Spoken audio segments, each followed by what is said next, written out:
Chaque jour, plus de 100 000 tonnes de verre sont produites sur notre planète. Les États-Unis, à eux seuls, consomment des millions de tonnes par an. Pour répondre à cette énorme demande, il est nécessaire de traiter des millions de tonnes de sable. Mais comment ce fin poussière se transforme-t-elle en l'un des matériaux les plus utilisés au monde?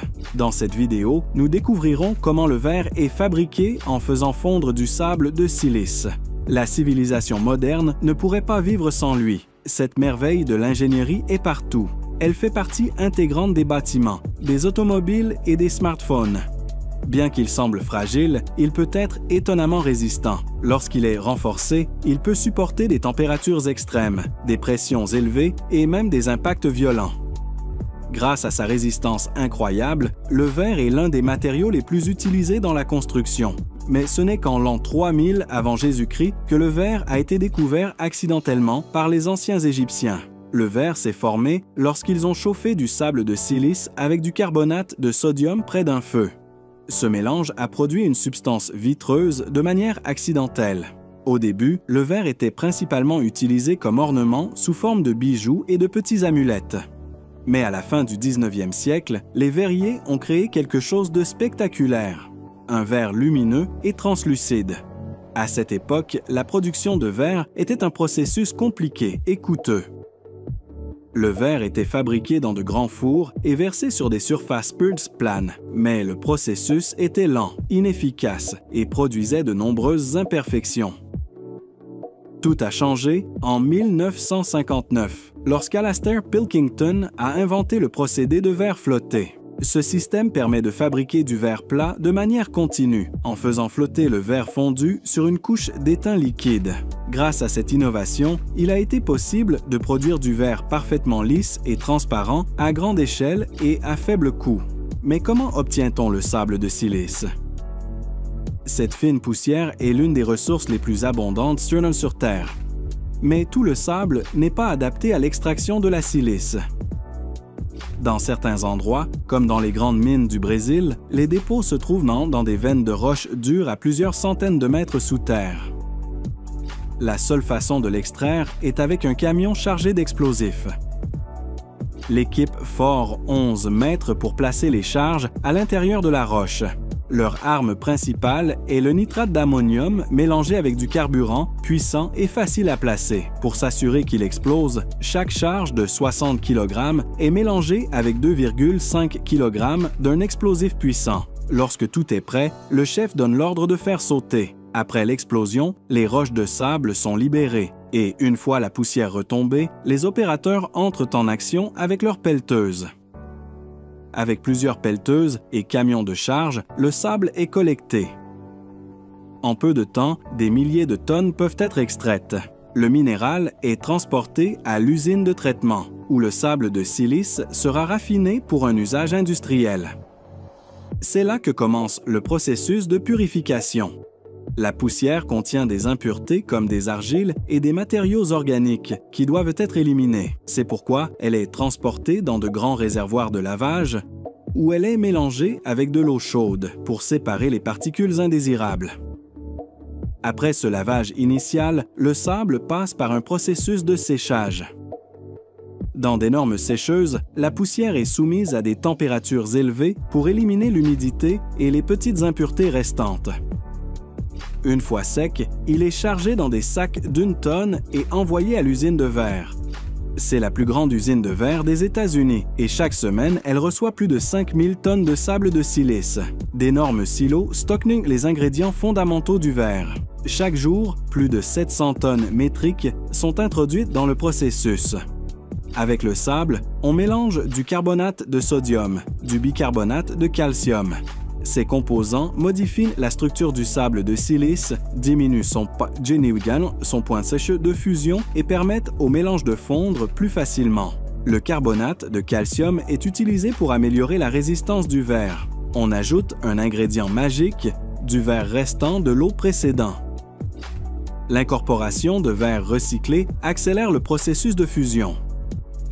Les pigments sont responsables de donner de la couleur au mélange de verre. Dans ce cas, l'oxyde de cobalt est responsable de cette teinte bleue caractéristique qui ressort dans certains types de verre. Une fois que tous les ingrédients sont prêts, Ils sont versés dans un mélangeur à double chambre. À l'intérieur de cette machine, les matériaux circulent d'une extrémité à l'autre, assurant que le mélange se combine à fond. Une fois que les matériaux ont été parfaitement mélangés, ils sont déposés dans un four géant alimenté au gaz, où la température atteint les impressionnants 1650 degrés Celsius, bien plus élevée que celle de la lave en fusion. L'opérateur du four prend le contrôle à ce moment, introduisant soigneusement le mélange dans l'un des creusets. Une fois que tout est en place, il ferme l'ouverture du creuset pour maintenir un contrôle absolu sur la température et le processus de fusion. À l'intérieur de l'usine, les opérateurs doivent se protéger avec des combinaisons ignifuges et des gants en Kevlar. La chaleur est extrême et le travail intense. À mesure que le mélange fondu cuit à des températures très élevées, chaque mouvement doit être fait avec soin et précision. Pour assurer la qualité du verre, les opérateurs utilisent des râteaux métalliques pour remuer le mélange fondu. L'objectif est d'éliminer les bulles d'air qui se forment pendant la fusion. Bien que les bulles puissent sembler petites, leur présence est dangereuse, car elles peuvent complètement ruiner le produit final, affectant sa transparence et sa résistance. 24 heures plus tard, le mélange cesse de ressembler à du sable et commence à couler comme de la lave.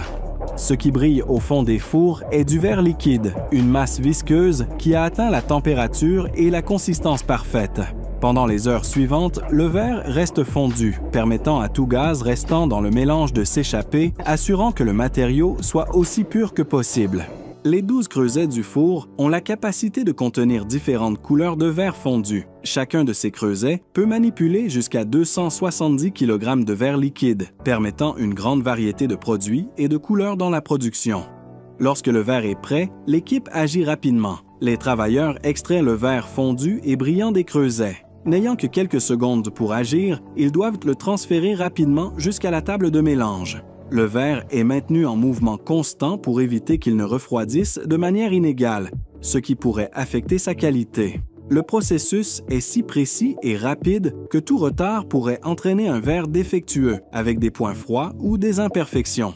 Il est important de refroidir les cuillères entre chaque utilisation, sinon le lot suivant adhérera au métal.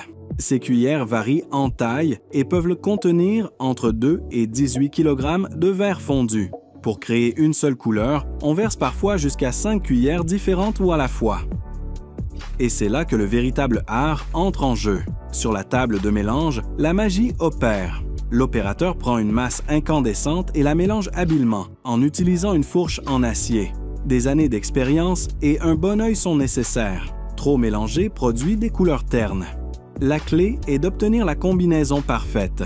Ensuite, le verre fondu est déposé dans une machine à rouleau où il subit un processus qui l'aplatit uniformément en passant entre eux.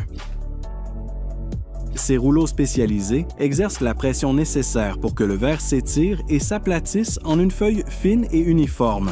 L'opérateur sépare soigneusement la feuille de la table, tout en s'assurant d'éliminer les bulles d'air piégées qui pourraient être restées pendant le processus d'étirement. Le résultat est une feuille de verre parfaite. Ensuite, elle est introduite dans un four de recuit où elle durcit et refroidit progressivement pour éviter les fissures. Le verre est déjà suffisamment dur et on procède à sa découpe. Une fois refroidie, la feuille de verre passe dans la salle de découpe où elle est recoupée selon la taille nécessaire. Là, les travailleurs, protégés par des vêtements spéciaux et des gants épais, manipulent les bords tranchants, encore chauds au toucher. Chaque creuset produit environ 25 feuilles en 24 heures, ce qui équivaut à environ 300 feuilles par jour et par four. Couper les feuilles est une tâche délicate qui nécessite la coordination de 2 personnes. Avec une coupeuse à pointe de carbure de tungstène ultra résistante, les travailleurs marquent la surface du verre puis séparent les pièces, obtenant des feuilles standards de 81 par 81 cm. Les restes sont réservés pour être refondus dans de futurs lots. Les feuilles sont emballées dans des caisses en bois, prêtes à être expédiées dans le monde entier. Si vous avez apprécié la vidéo, vous pouvez regarder des vidéos similaires en cliquant dessus à l'écran. Abonnez-vous également à cette chaîne en activant les notifications pour continuer à apprendre.